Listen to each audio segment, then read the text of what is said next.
Hello guys, welcome back to this channel. In this today's tutorial, I'm going to show you how to crop image in Google Docs.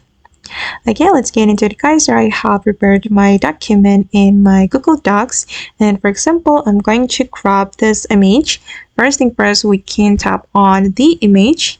Just click on the image like this, and then you can click on this icon. This is crop image option. Just click on it, and then you can crop your image according to your needs, like this. And once you're done, you just need to click on anywhere. Okay, and as you can see that the image has been cropped. Alright guys, and that's all the way to crop image in Google Docs. I hope this tutorial will be useful for you. Thank you so much for watching, and if you found this tutorial useful, don't forget to hit the like button, leave your comments, and also subscribe to this channel. See you in the next video.